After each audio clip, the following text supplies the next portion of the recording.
Soyez le bienvenu, fidèles téléspectateurs. Nos excuses parce qu'on a commencé avec un léger retard. Comprenez, on est en République démocratique du Congo. Des fois, les embouteillages posent problème à nos invités, mais cela ne nous empêche pas de vous servir chaque jour sur votre chaîne CSS Télévision, votre chaîne où nous traitons l'actualité, les sujets majeurs dans notre émission Duel. Nous émettons à partir de la capitale de Kinshasa, les grands pays, la République démocratique du Congo, pays dirigé par Félix Antoine Tshilombo Tshisekedi. Aujourd'hui, l'actualité reste dominée toujours par... Je dis bonjour de ma part. Voilà, l'actualité reste dominée toujours par l'actualité de la guerre, donc la guerre de l'Est, on en parle, mais cela ne nous empêche pas aussi de parler de la loi électorale qui divise la classe politique congolaise, parce que les élections en 2023 semblent avoir un peu de soucis avec cette classe politique si les politiciens ne se mettent pas autour de la loi électorale. Et l'arrivée ratée du pape, on en parle, est-ce un sabotage diplomatique ou c'est quoi? Et l'arrivée du roi belge reste toujours d'actualité, mais cela ne nous empêche pas de commencer cette émission avec mon invité qui est déjà ici. En réalité, dans cette émission, nous avons deux invités parce que l'émission s'appelle Duel, mais le premier est déjà ici, le deuxième va venir dans quelques minutes. Monsieur Isaac Bakoukou, lui qui est le cofondateur de l'ensemble de la République, parti cher à Moïse Katumbi. Vous êtes de l'Union sacrée, mais on vous taxe, l'Union sacrée, un pied dedans, un pied dehors. Monsieur Isaac Bakoukou, soyez le bienvenu. Merci beaucoup. Vous regardez la discipline, l'ordre, malgré les embouteillages. Au lieu de s'occuper de la ville, le gouverneur se transforme par un chantre. Et c'est ce qui est dommage. Néanmoins, j'espère que mon co-débatteur sera là. Merci pour votre invitation.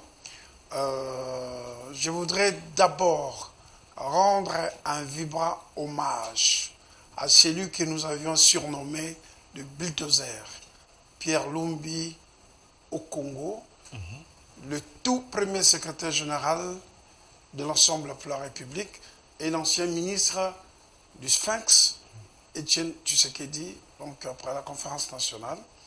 Ça fait 2 ans que ces grands nous a quittés et j'ai voulu vraiment lui rendre hommage pour cette 2e année en lui rassurant que nous allons continuer et achever le travail qui nous a laissé. Que son âme repose en paix. Je profite de l'occasion pour saluer vos téléspectatrices et téléspectateurs qui vous suivent à travers le monde et qui sollicitent que vous ayez des invités, notamment l'ensemble pour la République. Effectivement, on vous a tellement réclamé. Vous avez vu que je suis venu à l'heure. Ouais. C'est ça aussi, l'ensemble pour la République. Je profite de l'occasion également pour saluer le président de mon parti, Moïse Katumbi Chapwe, le conseiller spécial et politique Salomo Escadela Kalonda et l'honorable Vano, et sans oublier le coordonnateur de la cellule d'appui à l'implantation dont je suis membre de cette cellule, Olivier Kamitatou, donc Pierrot, et toutes les dames courageuses qui sont autour de nous. Et un bon séjour à Madame Chi, la femme de l'ensemble pour la République à Lualaba, et la coordinatrice adjointe du Haut-Katanga, Maman Clotilde. Ce sont là les lionnes de l'ensemble pour la République. Et sans oublier le gardien du temple, Dieudonné Bouligetenge, notre secrétaire général du parti. On nous taxe, vous avez déjà commencé, bien de non. On veut être vrai, sincère, honnête, vis-à-vis non seulement de notre partenaire et du peuple congolais. C'est ainsi qu'on a dénoncé le RAM et je crois que la solution a été trouvée. Voilà, je vois déjà la présence de Maître Ghislain Mwangi, lui qui est président de l'ensemble. Vous pouvez faire votre entrée, ce n'est pas un problème. On est en direct. Maître Ghislain Mwangi, soyez le bienvenu. Maître, on vient de vous annoncer, mais vous êtes venu en retard. Qu'est-ce qui ne va pas? Gentini Ngobila travaille, projet Tilegelou en marche. Mais qu'est-ce qui a fait que vous soyez en retard? D'abord, merci pour l'invitation d'Elfin Kassongo. Le retard, vous avez posé une question et à la fois vous avez donné la réponse. La circulation dans la ville de Kinshasa n'est pas la chose la plus facile, hein, même si nous sommes dans une grande ville, mais les agglomérations sont tout à fait étouffées. Moi, je pense qu'il y a un manque de responsabilité au niveau de la police et aussi au niveau de l'autorité provinciale. Voilà, l'actualité avec vous aujourd'hui, nous allons parler de plusieurs sujets, mais ce qui est important, c'est que nous puissions répondre aux besoins de la population. La problématique de l'Est reste toujours d'actualité et la question électorale, la loi électorale pose problème aujourd'hui. Cette loi divise la classe politique en général et aussi l'arrivée ratée du pape qui était censé venir ici en République démocratique du Congo. On a déboursé autant de moyens, trop de panneaux, mais apparemment, il n'est pas là. Les discours du chef de l'État et le roi belge, aujourd'hui, ça continue toujours à diviser la classe politique. Mais d'abord, les biscuits de l'émission. Monsieur Juscelin, moi, je précise que vous êtes président de l'ensemble. Vous avez... Avance plutôt, voilà. L'ensemble, c'est... vous l'avez trouvé encore un Monsieur Bakoukou, Avance. Les chefs de l'État, vous avez reçu, vous et votre structure, lors des consultations.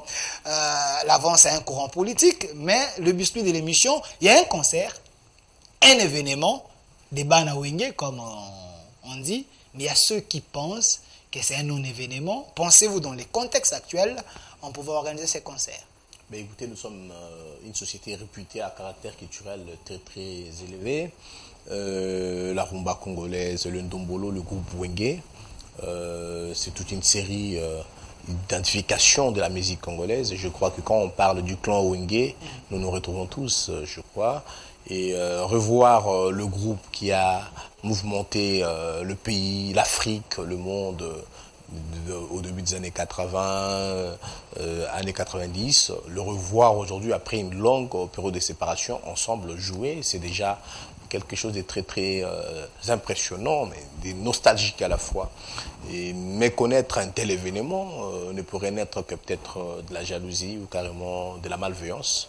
Nous sommes des Congolais, peu importe le groupe musical auquel on a toujours apporté son soutien. Le clan Wenge, c'est un groupe congolais qui va jouer pour l'honneur de la musique congolaise et qui va jouer pour l'honneur ou carrément pour le symbole de l'unité nationale que nous sommes en train d'encourager d'ailleurs en cette période où nous avons connu quelques fissiparités provoquées par des sensibilités politiques qui tendent à tirer les ficelles de clivage ethnico-tribal. Merci. Monsieur Isaac Bakoukou, la même question à vous. Pensez-vous que c'est important qu'il y ait ces concerts du clan Wenge, parce que le clan Wenge est représenté avec toutes les provinces. Pensez-vous que c'est important? C'est un concert qui symbolise l'unité. Je vous dis, je grandis à Gondal, je suis Ndalois. Je déplore la portée, la dimension qu'ils ont donné de ce fameux concert. Il y a eu des conflits d'intérêts entre les individus. Vous avez Afriza, African Fiesta, Afriza, OK Jazz. On n'a pas vécu ça. Ça ne symbolise pas l'unité. L'unité que ça devrait symboliser, c'est la réconciliation entre les Lindou et les Emma. La réconciliation entre les Banyarwanda et mes frères de Bembe, dans le Minembwe, dans les Rutshuru, tout ça, qu'on sort. C'est la dimension qu'on a donnée de cela, qui a pris un peu un caractère un peu officiel. C'est ce qui ternit un peu cela parce que ce n'est pas une priorité pour nous. C'est un concert comme tous les autres concerts. Ce sont des individus qui ont eu quelques différends par rapport à la vision, par rapport à leurs intérêts. Et aujourd'hui, nous avons des priorités. Les priorités, c'est... D'ailleurs, je suis un peu triste. J'ai appris que Bunganagana est tombé. Aujourd'hui, je n'ai pas de commentaires à faire, j'observe. Je dois savoir, il paraîtrait que ce sont des troupes rwandaises et ougandaises qui appuient les M23. Et je n'ai jamais été chaud à cette histoire. Parce que nous avons des priorités, des choses sérieuses qu'il faut régler. Regardez, mon frère, il devait être là. Il y a les embouteillages. En lieu en place que le gouvernement prend les choses nécessaires pour l'assainissement, pour réparation des routes, réhabiliter les terrains municipaux inachevés. Il s'est transformé en centre tout cela, et qu'on ne sait pas par quel intérêt pour qu'il soit choyé par le président de la République, voilà où mène la transhumance, la conséquence de celle-là. Nous avons un gouverneur qui se préoccupe, il a démoli le marché, la maquette de marché, quand est-ce qu'on va construire les marchés, quand est-ce que les pauvres mamans vont revenir au marché pour continuer leurs activités. Voilà, donc moi personnellement, à titre personnel, c'est un non-événement pour nous parce que si c'est un concert comme Kofi joue, l'autre joue, ce n'est pas une réconciliation, c'est différent d'intérêts qu'ils ont eu entre eux et on ne doit pas impliquer toute une nation. La réconciliation, c'est celle dont je vous ai parlé. Voilà, donc parce que vous avez parlé de Gentini Ngobila, Moïse Katumbi qui est votre président, il était aussi gouverneur. À un moment de l'histoire, il était le meilleur gouverneur de la République. Est-ce que Gentini Ngobila ne peut pas aller les chercher, prendre le ABC il demeure meilleur gouverneur. C'est un modèle pour vous. Il demeure meilleur. Monsieur Ghislain Mwangi, ouvrons l'actualité. La guerre de l'Est domine aujourd'hui. Il semblerait que Bunangana a été pris. Pensez-vous que l'état de siège, c'était une bonne mesure, solution, décision à prendre? Parce qu'aujourd'hui, apparemment, le Rwanda nous domine. Écoutez, Delphin Kassongo, parce que nous sommes politiques, on n'est pas de commentateurs des activités culturelles. Comme je l'ai dit, pour revenir à la première question, nous avons exprimé un point de vue par rapport à un événement culturel. La situation politique, la situation sécuritaire ne peut pas paralyser la vie socio-culturelle du pays. Je crois que ça... Mais il y a des priorités, selon M. Bakoukou. Oui, c'est ce que je dis, il y a des priorités. Et ces priorités sont non négociables et on ne peut pas les comparer à des activités socio-culturelles qui pourraient avoir une certaine portée d'unification comme nous voulons le nuancer. C'est juste une nuance. Et nous souhaiterions que cette nuance prenne corps au travers de cet événement, que le Congolais de toutes les zones géopolitiques puissent se retrouver au travers les icônes qui sont dans ces groupes. Mais pour revenir à la question sécuritaire, nous sommes de ceux-là qui avons suggéré au chef de l'État, parce que vous l'avez dit, nous avons pris part aux consultations, nous avons suggéré au chef de l'État l'instauration de l'état des sièges. Je crois que nous sommes parmi les rares formations politiques à avoir formulé cela. Ça existe jusqu'aujourd'hui dans notre mémo déposé auprès du chef de l'État. Vous verrez une chose aujourd'hui. À l'époque, disons sous le régime Kabila, il y a eu les groupes armés et la responsabilité du Rwanda qui était d'une certaine manière dénoncée par Kinshasa, mais que Rwanda pouvait régner et surtout qu'il n'y avait pas de preuves tangibles. Avec l'état des sièges, nous avons d'abord renforcé la morale de la population, la morale des forces armées congolaises et la police nationale. Il y a une responsabilité donnée aujourd'hui à militaires qui reste en veille et qui continue à mener des actions de récupération de territoires occupés par les forces négatives. Alors, pour dire, par exemple, que c'est une option qui pourrait être à la mauvaise, c'est peut-être prétendre qu'on aurait une autre option. Mais elle est laquelle, cette option? Nous avons l'habitude dans la classe politique congolaise à émettre des critiques, à donc déconsidérer ce qui est fait par l'autre. Mais est-ce que nous avons une proposition qui soit un peu plus éloquente, un peu plus convaincante que celle-là, un peu plus efficace? L'état d'urgence peut-être. L'état des sièges. À la place de l'état des sièges, on pouvait peut-être appliquer l'état d'urgence. Parce que j'ai reçu l'état d'urgence. Honorable Jean-Baptiste Kaseka qui avait dit sous l'état des sièges, il y a plus de morts qu'avant. Écoutez, ce sont des gens malveillants et des gens qui négligent les efforts du gouvernement, les efforts du président de la République, les efforts des FRDC. Il y a plus de morts. Nous sommes dans une zone de guerre, une zone rouge, où ont opéré plusieurs groupes armés. Et avec l'appui d'un pays, ou carrément de pays étrangers, des pays voisins.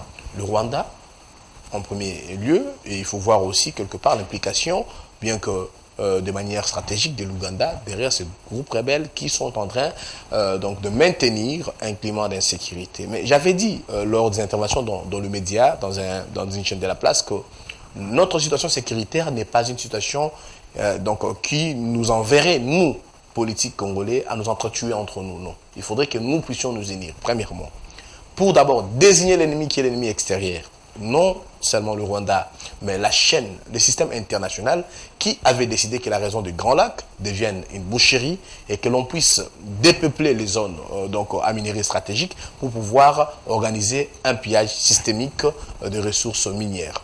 Et là, si nous voyons au sein de la classe politique, au lieu que nous soyons unis, parce que mon co-débatteur, M. Isaac, et de l'ensemble de M. Katumbi, je crois l'avoir bien entendu, M. Katumbi, lorsqu'il s'approchait à l'époque du président Tshisekedi pour répondre à l'appel aux consultations, lorsque nous intervenions tous à tour de rôle, à son tour, je l'avais entendu dire que la situation sécuritaire reste la raison pour laquelle, lui, il trouve qu'il devrait apporter main forte au président Tshisekedi.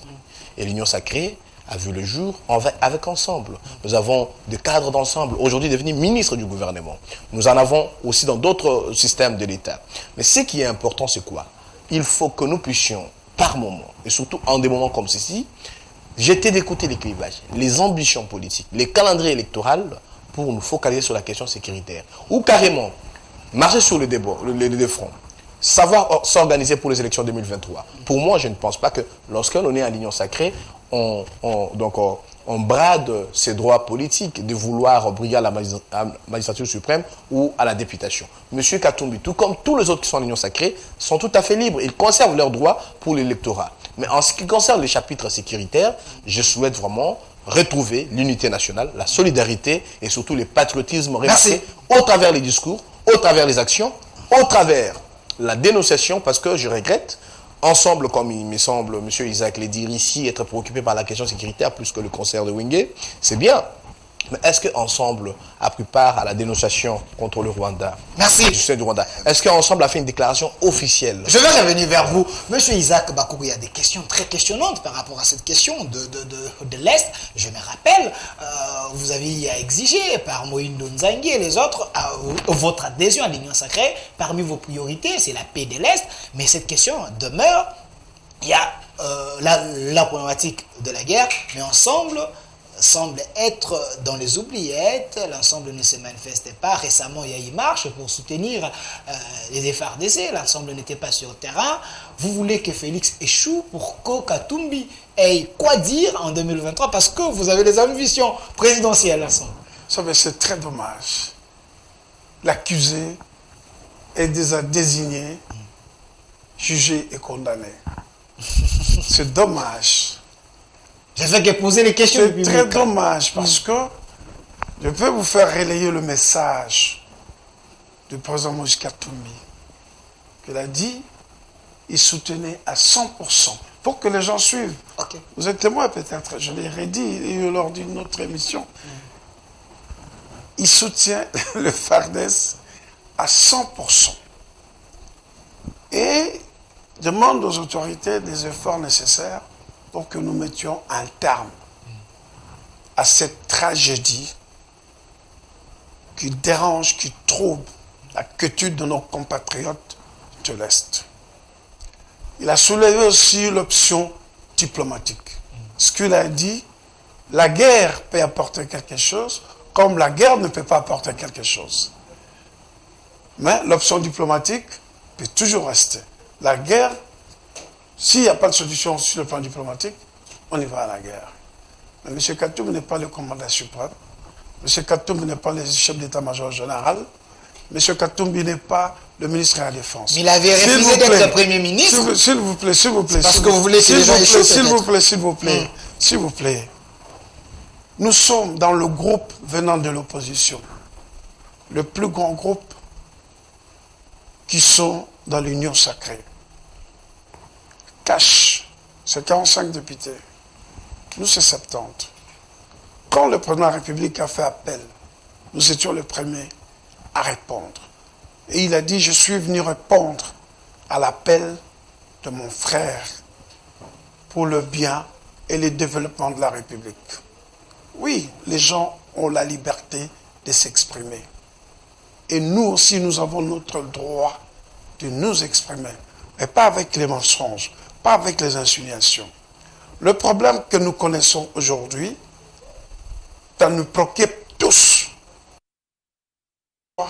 de l'opposition, que ce soit nous, les gens de l'Union sacrée, ça nous préoccupe tous.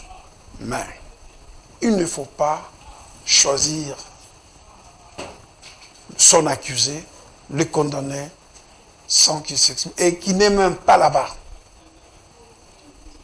L'union sacrée, ce n'est pas la parole de l'évangile. Nous sommes dans l'union sacrée. Mais quand nous avons constaté que RAM pose problème à la population, pourquoi nous faisons la politique? On dit que vous êtes hypocrite en étant dans l'union sacrée. Ceux qui disent, ce sont les vrais. Ceux qui disent, ce sont les vrais hypocrites. Ce sont les vrais hypocrites. Parce qu'en politique, il faut peser, il faut avoir le poids. Et notre poids dérange beaucoup de gens. Parce que, quand il a parlé de nos ministres, moi, en partant en Bandaka, je payais 195 $. Les réformes opérées par le ministre qui est au gouvernement, le ministre du gouvernement, le ministre de la République, Chéribé Okende. Aujourd'hui, pour aller en Bandaka, 45 minutes, je paye 95 $. Business class, je paye 100 $. À l'époque, je paye 195 et business class, je paye 315. Et dire là, nous sommes des hypocrites. Aujourd'hui, nous avons trouvé, un instant, parce que là, j'ai l'impression comme si on est dans le procès de l'ensemble pour la République. Non. Nous parlons des affaires de la République. Aujourd'hui, le DG de Congo Airways a trouvé une société presque en faillite, je dirais en déconfiture. Ils se sont battus. Aujourd'hui, il y a une idée soutenue par le gouvernement, par le président de la République, pour la nouvelle compagnie Air Congo, avec un partenaire fiable, qui est Ethiopia Airlines, commencer une flotte de 6 avions. L'objectif, c'est continuer au désenclavement de la République. Et là, le Congo a 51% des parts. Et il souhaite vendre 20 aux Congolais pour qu'ils deviennent actionnaires de cette compagnie. Et vous dites que nous sommes des hypocrites. Vous dites, mais dis-moi, par le passé, quel est le ministre des Affaires étrangères qui avait montré de doigt que c'est le Rwanda qui instrumentalise tous les mouvements rebelles que nous avions connus, l'AFDL, l'RCD, CNDP et les M23. On dit que Cheikh Kitoun était plus direct. Non, attends. Cheikh Kitoun était plus direct. Non, mais ils n'ont jamais dit. Et en pleine session d'une institution internationale comme l'Union africaine. Mais du tout, nous l'avons apporté de droit. Vous parlez de l'état des sièges. Nous avons toujours été d'accord avec l'état des sièges. Moi, celui m'a dit, il a demandé aux députés de quitter les milliers de milices. Parce que ceux qui sont contre l'état des sièges, ils savent pourquoi. Mais dans le programme stratégique, on ne peut pas tout livrer. Mais attendez la fin de l'état des sièges. Moi, je vous garantis que vous aurez des révélations. Mais je pourrais même avoir peur que peut-être toi, tu fais partie aussi des gens qui déstabilisent la RDC. Moi, je reste journaliste, M. Isaac Bakoukou. Sachez une chose que vous pouvez porter tout. Nous sommes clairs, sérieux, nous sommes loyaux. Mais l'union sacrée ne constitue à rien la parole d'évangile. Merci. Là où il y a la contradiction, jaillisse la lumière. Il faut que nous puissions continuer à nous supporter. Quand nous voyons que ça ne marche, nous ne sommes pas de flatteurs. Elle n'a jamais été un flatteur. Merci okay. M. Isaac Bakoukou. Je vais revenir vers vous. M. Ghislain Mwangi, vous êtes président de l'Avance, un nouveau courant politique. Mais j'ai suivi M. Bakoukou qui dit ils ne sont pas vos enfants des courses, moins encore de l'union sacrée. Ils aiment être autonomes, avoir la parole facile. Ici est mal, ils peuvent dire ce qui est mauvais. Mais pourquoi vous prêtez les intentions à Katumbi qu'il ne veut pas être sincère avec les autres de l'Union sacrée, du moment que c'est une personne normale? Il peut aussi dire en 2023 être candidat président de la République. Pourquoi ça vous dérange? Delphin Kassongo, nous sommes une nation, premièrement, avant d'être des formations politiques, avant d'être le gouvernement, avant d'être le Parlement, avant d'être le pouvoir, l'opposition. Moi, je ne suis pas en procès, premièrement, contre le camp Katumbi ou carrément ensemble pour la République. Nous sommes au sein de l'Union sacrée, comme je l'ai toujours dit. Vous êtes au sein de l'Union sacrée, nous vous désignons souvent comme étant la dynamique institutionnelle au sein de l'Union sacrée. Vous êtes une dynamique institutionnelle de l'Union sacrée. Nous, nous sommes l'Union sacrée, mais nous sommes la dynamique extra-institutionnelle. Donc, nous sommes extra-parlementaires. Ensemble, comme vous l'avez dit, vous avez un groupe parlementaire très efficace et donc redoutable en termes de nombre. Vous avez le devoir, parce que vous l'avez fait en changeant le bureau de l'Assemblée nationale, le bureau du Sénat, vous avez joué votre rôle en tant qu'appui, en tant que membre de l'Union sacrée, en tant que force parlementaire et institutionnelle. Mais nous, en tant que force extra-institutionnelle, qu'est-ce que nous sommes? Nous sommes le surveillant. Nous sommes le veilleur. Ok. Vous comprenez? Parce que, M. Delphin Kassongo, vous nous recevez souvent sur vos plateaux. Moi, je ne suis pas de ceux-là qui sont à l'Union sacrée pour applaudir tout ce qui s'est fait à l'Union sacrée. Lorsqu'il faut condamner, je condamne. En tant que juriste, j'ai eu à tenir des tribunes contre les positions prises par la dynamique parlementaire de l'Union sacrée, par la dynamique politique de l'Union sacrée, tout en étant membre. La contradiction, nous sommes de ceux qui l'encouragent. Donc, s'il y a de contradictions, s'il y a plus d'exigences, de vérité, de lumière, qu'ensemble serait parmi, donc nous marcherons ensemble avec vous. Mais notre problème ici se pose au niveau du nationalisme. Je ne vois pas l'Union sacrée, je vois la nation congolaise. Comme je l'ai dit, nous sommes premièrement d'abord une nation. Lorsque le Rwanda nous attaque, ce n'est pas l'Union sacrée qui devrait réagir, c'est le peuple congolais dans son ensemble. Parce que ceux qui meurent là-bas, ils n'ont pas de couleur politique. Hein. Ils ne sont pas de l'UDPS ou carrément du MLC ou de la Mouka, comme on peut les dire. Ils sont des Congolais. Ceux qui sont tués là-bas. Les femmes violées sont des Congolaises. Et nous attendons la nation congolaise à la réaction. Nous avons vu le PPRD réagir. Nous avons vu plusieurs formations politiques qui ne sont même pas dans la dynamique institutionnelle de l'Union sacrée, qui sont d'ailleurs dans la résistance et d'autres dans l'opposition. Nous avons vu, nous qui sommes donc institutionnels, nous avons réagi même par rapport à la position. Par rapport à la question sécuritaire, j'accuse votre camp. Pourquoi? Je vous trouve plus dans le semblant. Parce que sur le plan de l'action, trouvons l'action. S'il faut considérer l'action des uns et des autres, dans le cadre de la dynamique de l'Union sacrée, vous devez soustraire d'abord tous ceux qui sont déjà devenus membres du gouvernement. Je l'ai dit ici au début. Les anciens membres, carrément, le membre de l'Union sacrée, devenu aujourd'hui ministre de la République. Il n'y a pas de ministre de l'Union, de l'ensemble, de l'UDPS. C'est vous qui nous catégorisez dans cette manière. C'est son temps de parole, monsieur Isaac. Nous ne sommes pas d'accord. Nous ne sommes pas d'accord avec cette catégorisation. Pour nous, il y a le ministre de la République. Chéribin Okende est un Congolais, bien que promis, coopté par ensemble. Aujourd'hui, il est Congolais au service de la République. Il est ministre de la République, ministre du gouvernement Sama Lukonde. Notamment Lutundula, qui, d'ailleurs, moi je remets un peu en question, son appartenance à Ensemble, de manière formelle. Et qui lui-même, lors d'une sortie médiatique, avait dit qu'il est au gouvernement par le choix et dans le quota du chef de l'État. Alors, pour un peu vous enrichir, peut-être que vous connaissez ou peut-être que vous ne connaissez pas, sous Joseph Kabila, le Rwanda a été pointé du doigt.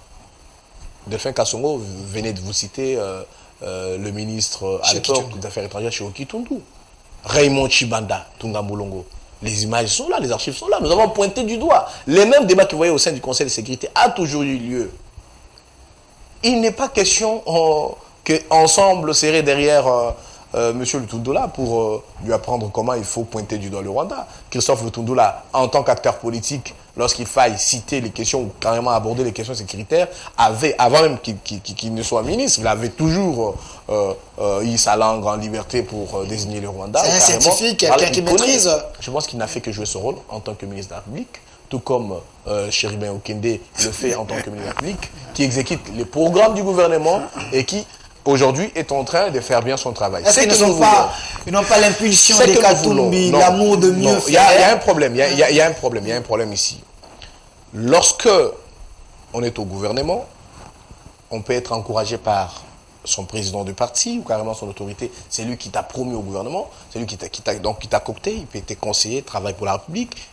On ne trouve pas mal que le président Katumbi soit un bon conseiller pour ceux qui sont venus ensemble pour servir la République. Mais pourquoi Katumbi dérange? J'ai l'impression que Katumbi dérange les gens. Pour notre part, moi je ne pense pas qu'il y a quelqu'un qui dérange. Je vous ai dit ça. Être à l'Union sacrée n'est soustrait à personne de ce droit électoral. Le président Katumbi, tout comme moi, je vous ai toujours dit, rien ne m'interdit d'être candidat à la présidentielle parce que je suis à l'Union sacrée. Être à l'Union Sacrée, premièrement, c'était un appel auquel tout le monde a répondu pour d'abord mettre fin à un système politique dont on avait déjà marre, qu'on avait presque tous souhaité le voir partir, et participer à un nouveau programme qui pourrait permettre que le Congolais de tous bords puisse contribuer à l'avancement du groupe. Merci. Et nous qui prêchons le progrès, nous sommes à l'Union Sacrée pour participer sur le plan du débat politique et sur le plan des actions opérationnelles. Merci. Ouvrons cette question parce que apparemment, je sens que cette question, elle est vraiment importante, la loi électorale. Parlons-en parce que nous voulons les élections apaisées en 2023, les élections qui ne vont pas susciter trop de couacs. Alors, il y a une loi électorale, bientôt là, peut-être que ça serait voté en totalité. Vous, l'ensemble, vous êtes d'accord avec cette loi? Pensez-vous que ça met votre candidat ou votre président déjà à l'aise? Je dois réagir par rapport à les contradictions de mon frère. Des arrières à payer. Bah oui, ce sont des contradictions. Quand on a commencé, ce n'est pas moi qui ai parlé de l'ensemble. L'ensemble a une vision, l'ensemble a une politique. Le seul parti qui a initié une cotisation lorsque nos frères de l'Est, nous sommes des hommes, des hommes de terrain, des hommes des actions, qui a initié une cotisation au-delà de 300 000 $ qu'on a donné au gouvernement. Et puis, le président Moïse Katumbi est parti à Goma avec au moins 6 conteneurs. Ça ne veut pas dire soutenir le gouvernement. Quand vous apportez quelque chose à la population, ne pas soutenir le gouvernement. Vous, votre cas, je comprends parce que vous n'êtes pas dans les institutions. Alors, nous avons de responsabilités au sein de l'institution. Et nous ne pouvons pas nous substituer à la place des institutions, à la place du président de la République, à la place du Premier ministre et à la place du ministre du gouvernement. Si je citais, pour vous dire simplement que il y a des hommes issus de l'ensemble de la République qui travaillent et qui ne sont pas hypocrites. Moïse Katumbi, c'est le président de l'ensemble de la République. Nous sommes un parti jeune. Nous avons déjà exprimé, nous soutenons. Il a dit, il soutient le FARDC. Et il veut qu'il y ait l'option diplomatique. Pas de manière hypocrite. Non, quand quelqu'un dit, il n'est même pas passé par ces deux porte-paroles. Il a dit lui-même. Alors, non, on ne peut pas faire le procès. Nous sommes indépendants. Je vous ai garanti. Nous sommes, nous sommes indépendants par rapport. Oui. Il y a combien de partis politiques sont de l'Union Sacrée? Pourquoi vous ne les citez pas? Pourquoi vous ne citez pas? Vous ne demandez pas au président de ces partis politiques de se prononcer. Mais mon président s'est prononcé. Il a été acteur lorsqu'il y a eu le volcan de Nirangongo. Et vous le savez très bien. C'est ça.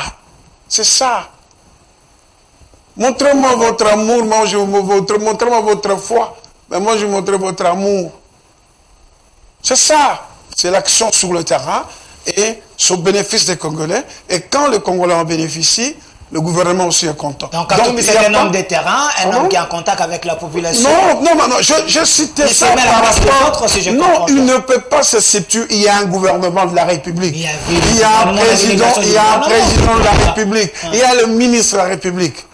Et ce sont eux qui mènent la politique du gouvernement sur tout le plan stratégique, sécuritaire, marché économique, tout cela est consort. Et nous, les partis politiques, nous l'accompagnons. Et quand nous voyons qu'il y a quelque chose qui ne fonctionne pas, nous dénonçons. Au moins, nous sommes les plus honnêtes de l'Union Sacrée. Les plus honnêtes. Oui, ils peuvent nous taxer de tout, mais l'histoire, c'est un grand juge. Parce qu'à un moment donné, on va se découvrir que non, mais non, ces gens-là disaient la vérité. Quand on a demandé pour le RAM, c'est un problème qu'on nous a taxé de tous les mots des oiseaux. Mais quand la voix a été entendue, et la population a entendu, et qu'on a éliminé les rames, c'est pour le bien de qui? C'est pour le bien de tout. Parlons de la loi électorale. Pour dire simplement que nous, l'ensemble, nous sommes très jeunes, nous avons aussi nos préoccupations, nous, notamment l'implantation, l'installation, l'adhésion de notre de Congolais à notre parti, comme on lance là dans le Grand Équateur, à Lissala, à Guémena, à Mbandaka, et à Bouéné. Évitez la facture, s'il vous plaît. Non, je ne vois pas parce qu'on dit, nous sommes très jeunes, on n'a pas 39 ans, on a 2 ans et notre préoccupation en dehors de ce qui nous concerne nous tous, la guerre et tout ça là, la situation économique, tout ça là est constant. Nous avons aussi une préoccupation pour que nous sommes quand même un des partis libéral africains, nous incarnons... Merci, M. Isaac Bakoubou, s'il vous plaît. Merci. Et voilà pour ça qu'on ne doit pas nous taxer de tout. D'accord. Mais l'histoire... Merci, Isaac Bakoubou. Merci. Monsieur Isaac Bakoubou. Le fait que vous avez la facture par rapport à la direction commerciale, on n'est pas encore au moment de propagande. Je précise que vous êtes cofondateur de l'Assemblée. Oui, et membre de la cellule d'appui à l'implantation. Merci. Mais la question demeure, l'actuelle loi électorale, est-ce cette loi est dangereuse pour les élections de 2023? Quelle est l'analyse de l'ensemble? Est-ce la loi vous met à l'aise? Elle inquiète un peu, parce qu'il y avait 13 bonnes propositions de G13. Bon, certains ont été éliminés, quelques-uns ont été retenus, mais le temps nous est imparti. La CENI a 23 mois de retard. La CENI, jusque-là, l'argent qu'on doit, on ne sait pas encore comment. La CENI doit assurer la formation. La CENI doit expédier les matériels. Et puis, la chose la plus inquiétante, par rapport au préambule de notre Constitution, il faut qu'en RDC, qu'il y ait des élections démocratique, libre, transparente, inclusive et équilibrée.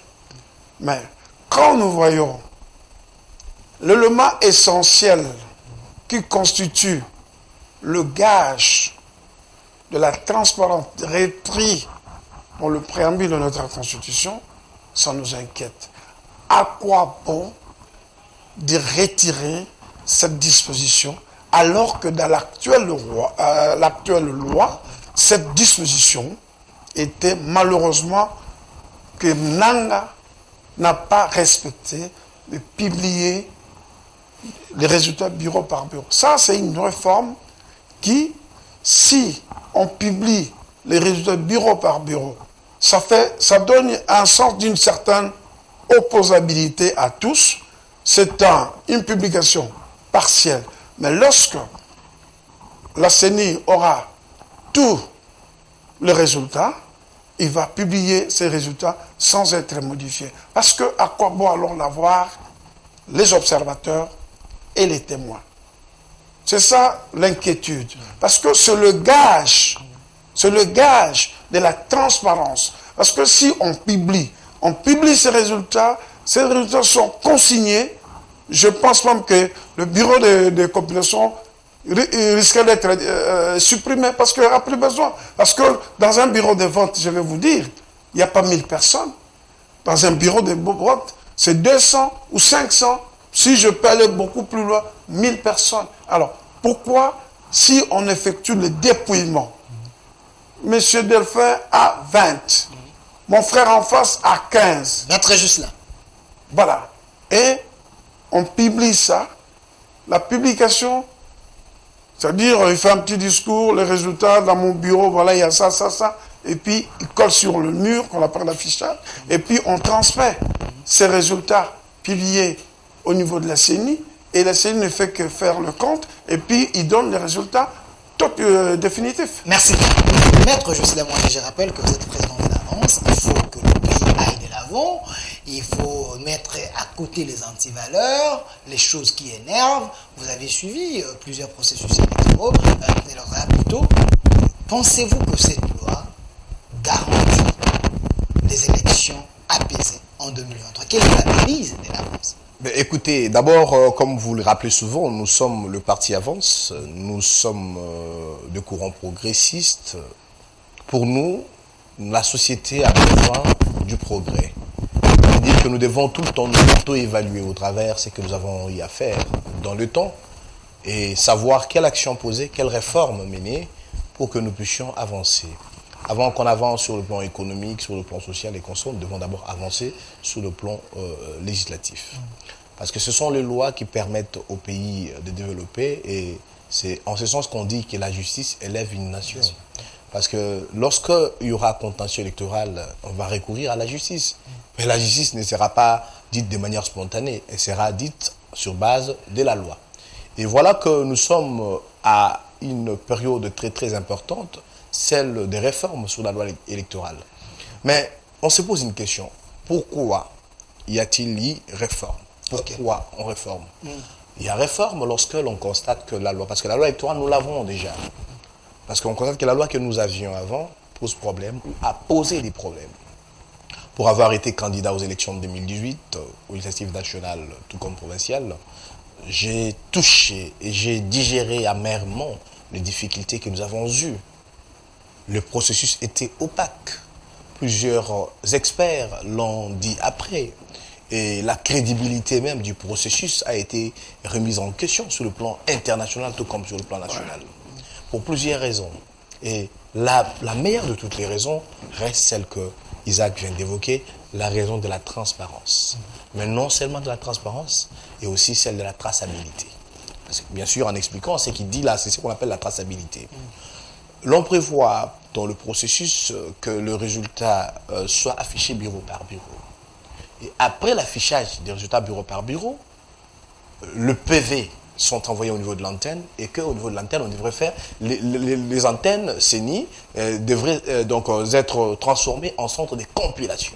Vous comprenez? C'est au niveau de la compilation parce que les résultats, dans la tradition démocratique, lorsqu'il y a des élections, ce sont le bureau des votes qui affiche les résultats. Et après transmission de résultats, disons que chaque témoin, chaque expert ayant une copie, ayant attesté, certifié ces résultats, on pourrait alors renvoyer ce résultat au niveau de la compilation pour qu'on puisse compiler le voix. Malheureusement, qu'est-ce que nous avons connu en 2018 avec le bureau Nanga? C'est le sabotage total de ces processus.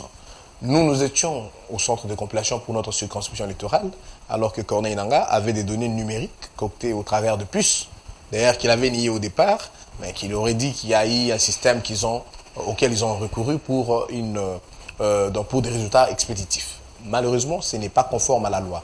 Voilà pourquoi nous nous inscrivons dans la même ligne avec, ensemble, comme l'a dit M. Isaac, tout comme d'autres mouvements politiques, notamment, vous avez entendu certainement Denis Sessanga, avec l'envol, et d'autres acteurs politiques, d'autres ONG, qui ont constaté que le fait qu'on puisse nous ramener encore dans ces processus biaisés qui pourraient permettre que l'on ne soit plus dans la transparence et que l'on ne sache plus tracer les données électorales, je crois que ce sera vraiment un grand danger. Pour avoir pris part, parce que cette loi électorale, les réformes pour cette loi électorale ont été portées par le G13. Ça, c'est le bras institutionnel, le bras parlementaire.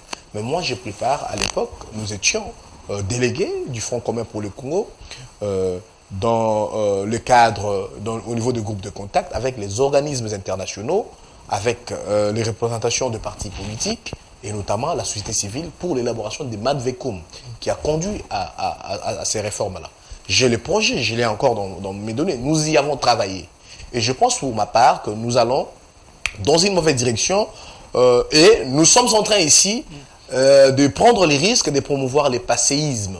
Parce que nous sommes en lutte contre le passéisme, le conservatisme des mauvais goûts, parce que ça engendre l'immobilisme. Pourquoi nous devons retourner sur la question de la crédibilité du processus électoral? Pourquoi nous devons retourner sur la question de la transparence et de la traçabilité? L'UDPS au pouvoir aujourd'hui, l'Union sacrée aujourd'hui, accompagnée du président Tshisekedi, je pense que lorsqu'il y a des compatriotes, qu'ils soient de l'Union sacrée, comme nous, qu'ils soient de l'ensemble parce qu'ils sont à l'Union sacrée, qu'ils soient de l'opposition, comme le revendiquent certains partis de la résistance, il faut que nous puissions prendre en compte des revendications liées aux réformes relatives à la loi électorale. Merci.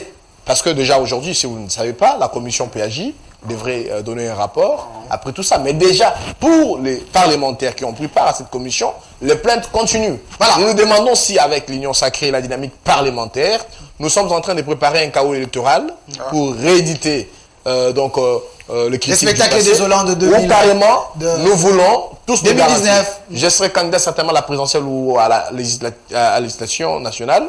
mais à la législature nationale, mais il faudrait que je sois sûr que Merci. j'ai eu une voix ou j'ai eu 1000 voix, Voilà. que je sache le voir de manière transparente, que je sache tracer mes voix, tout comme tout le Cette monde qui pourra prendre part à ces question élections. divise la classe politique, la loi électorale, on en parle, mais il y a un souci, la population me pose des questions très questionnantes. Oui, nous voulons les élections, il y a les gens qui veulent qu'on puisse arranger ça, mais qui est celui-là, l'homme solution, qui est censé être candidat président, celui que nous, peuple, on peut donner notre confiance.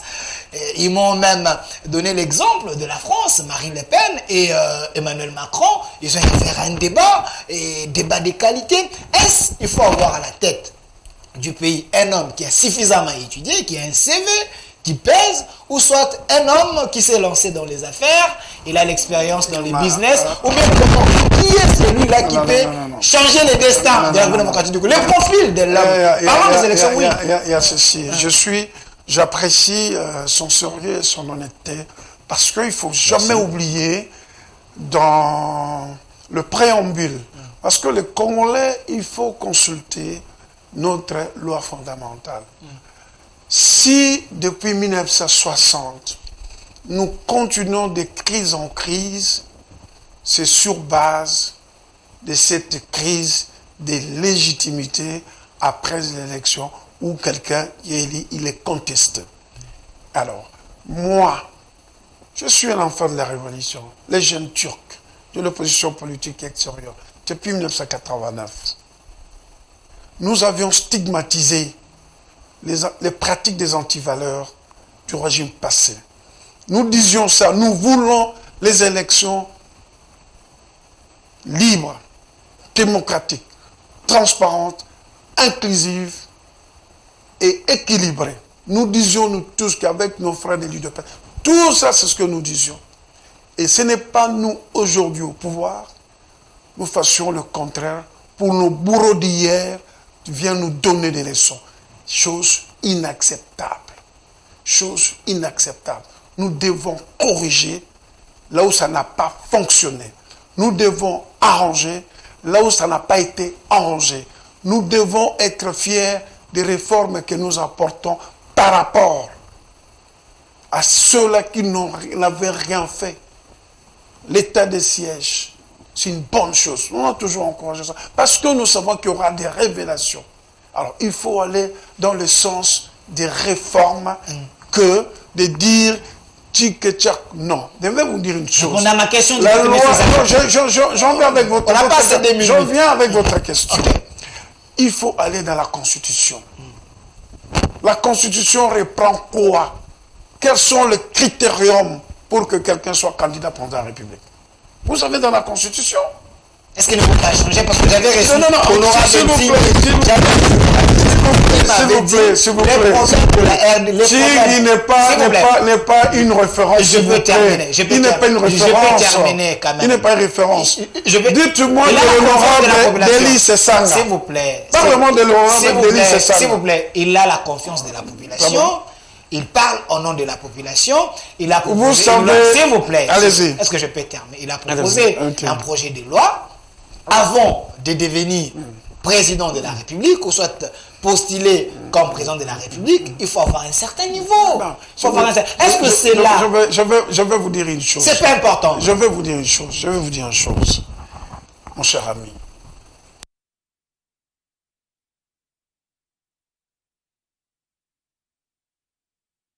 Il y a peut-être 20% qui ont été réellement élus. C'est 20% qui ont été réellement élus. Et vous êtes d'accord avec moi? Je ne suis pas d'accord avec toi. Si vous n'êtes pas d'accord avec moi, vous n'avez pas participé dans le processus électoral. Mon frère le sait. Il le sait parce qu'il était candidat. Pendant que nous étions dans le bureau de compilation, attendre le résultat des députés provinciaux, on nous a bazardé les résultats du président de la République. Vous comprenez? On n'a même pas respecté l'ordre. Prenons les fonds de ce Ntingui. J'en viens. Dites-moi l'honorable Sesanga et d'autres. Parce qu'une loi, quand on la vote, la règle du droit, elle est générale, impersonnelle et abstraite. Ce n'est pas parce que moi je suis ajusteur et que je ne peux pas devenir ministre. Mais vous avez l'exemple. Le meilleur ministre des Finances et le premier ministre François Mitterrand. C'est qui? Il était un ajusteur. Ah oui, oui, c'était un ajusteur. Laisse Valécha travailler au chantier. Lula qui a transformé le Brésil.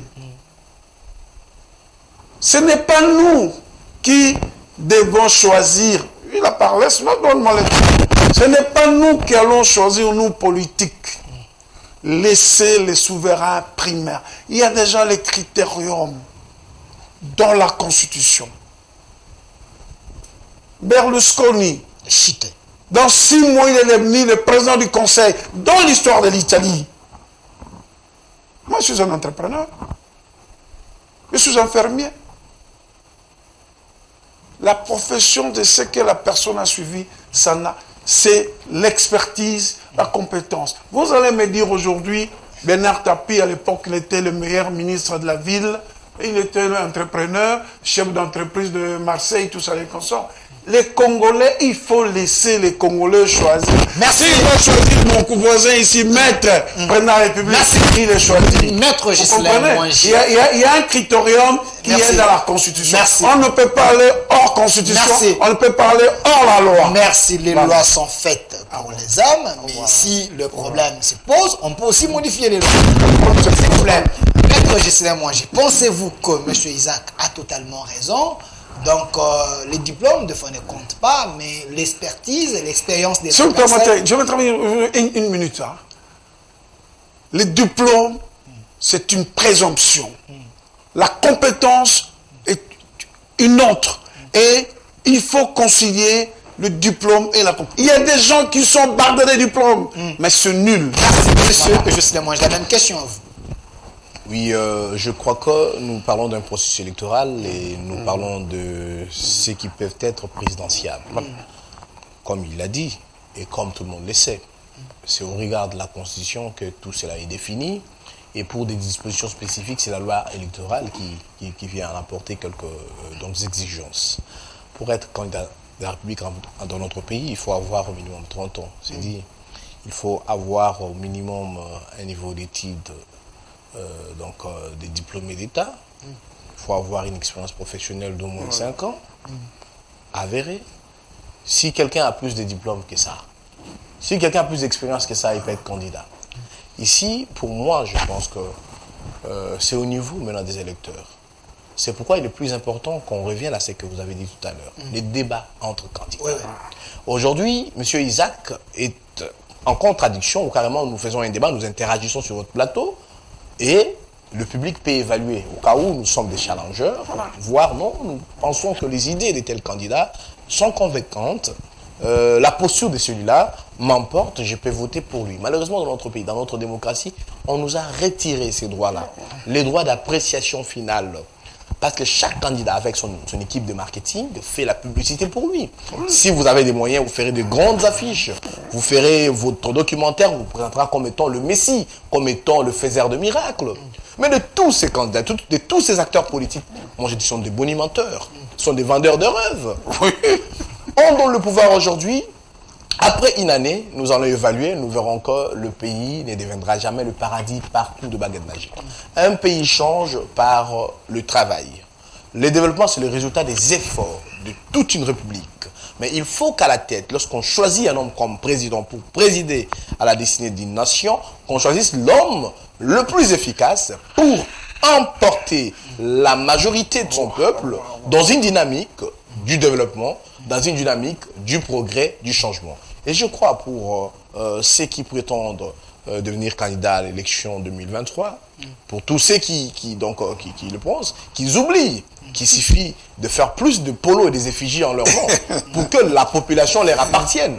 Non, il faudrait que ces gens puissent convaincre la population au travers d'abord leurs idées, leurs discours, mais il faudrait que tout le monde s'apprête Parce que nous allons insister pour 2023 que tous les prétendants à la magistrature suprême puissent prendre part à un débat républicain. Merci. Je demande à mon réalisateur que j'aime beaucoup, M. Philémon, de me donner seulement 2 minutes. Je donne 1 minute comme mot de la fin pour la dernière question. L'arrivée du roi belge, les discours divisent. Et le pape devait venir. La République a déboursé beaucoup de moyens, mais apparemment il est malade. C'est des questions. Quelle est votre analyse? Moi, je pense que nous attendions les excuses de la part du roi. Et nous avons eu le profond regret. Alors, le président ne peut pas embarrasser. Le profond regret, ce n'est pas le pardon, selon les autres. Il devait dire nécessairement, pardonnez-nous. Oui, voilà. Mais malheureusement pour le roi, il doit s'en tenir au discours écrit par le gouvernement ou par l'Assemblée nationale, parce que le roi, politiquement, est irresponsable. Tout acte du roi doit être couvert par la signature d'un ministre qui a le compétence dans ce domaine-là. Donc, si le roi outrepasse ce qu'il dit, il y aurait une crise politique au risque du chute du gouvernement. Parce que le roi est irresponsable. Le roi règne, mais ne gouverne pas. Les gens ont critiqué le point de presse avec le président parce qu'ils ne comprennent pas la législation belge. Le chef du gouvernement, responsable devant le deux chambres, c'est le Premier ministre. Et c'était tout à fait normal que le point de presse puisse être déroulé entre le président de la République et le Premier ministre. Par l'irresponsabilité du roi, conformément à la Constitution. Le pape n'est pas venu, un sabotage diplomatique. Je pense que c'est une circonstance de maladie. C'est un être humain, il a 85 ans, il n'est pas venu. Bon, on peut toujours analyser, extrapoler. Bon, il faut faire c'est un mauvais sens, donc vous avez manqué la bénédiction. Non.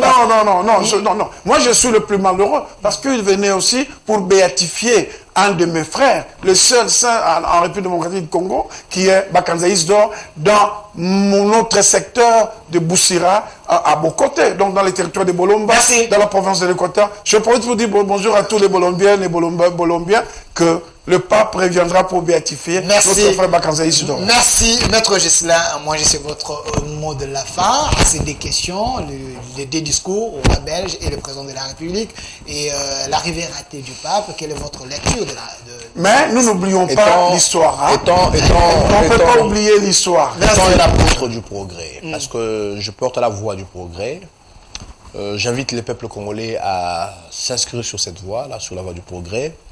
Je pense que le roi belge a tenu un discours qui a été conçu pour que l'on garde la dignité de tous les deux côtés, du côté belge tout comme du côté congolais. Ce qui est important pour celui qui porte la voie du progrès, c'est de voir maintenant l'avenir. Qu'est-ce que le roi belge a présenté comme volonté? La Belgique et tout son peuple a marché désormais avec notre pays, ancienne colonie belge, sur une nouvelle voie de coopération bilatérale dans plusieurs domaines qui sont importants pour nous. Surtout le domaine militaire, surtout le domaine de l'éducation, de la santé. Dans tout le domaine où la coopération belgo-congolaise peut apporter quelque chose à notre pays, c'est déjà ce qui est très important. Merci. L'histoire, le président Tshisekedi l'a dit, nous ne pouvons, même si nous ne pouvons pas oublier l'histoire, mais nous n'allons pas nous éterniser. Nous ne vivrons jamais dans ce qu'on appelle... Il a été mal compris, non. Ouais, mais le président Tshisekedi a juste refusé de vivre dans l'anachronisme. Tout en connaissant notre passé, nous connaissons là où nous sommes, et nous avons décidé de prendre un élan nouveau avec la Belgique, et le roi a dit la même chose. Que l'on dise par exemple des excuses. Parce que pour ceux qui veulent attendre plus de la Belgique, nous on n'attendrait pas des excuses. Parce que les excuses, quand on le dit, le roi belge a dit les excuses, qu'est-ce que ça donne à un Congolais dont le membre de la famille a été victime de ces exactions? Vous écoutez. Or, notre pays aujourd'hui... Mais nous attendons la réparation, parce que certains de nos histoires ont été spoliées par la Belgique, et la Belgique a l'obligation de nous réparer. La restitution de masques, c'est synonyme de spoliation, et ils ont l'obligation de nous réparer. Ils doivent nous réparer.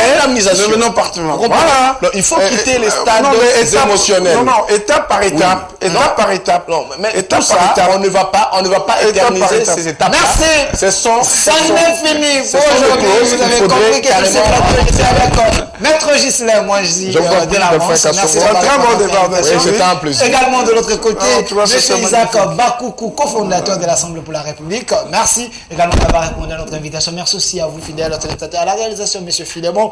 Merci à vous et merci à mon directeur des programmes, Leke Mouchipai, et à notre DRH Popol Tchongo. Suivez cette émission chaque jour à 11h. Bonjour au propriétaire de cette chaîne.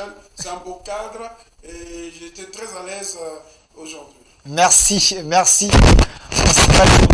Restez bien dans le programme chaque jour, 11h et la rediffusion à 22h. Au revoir.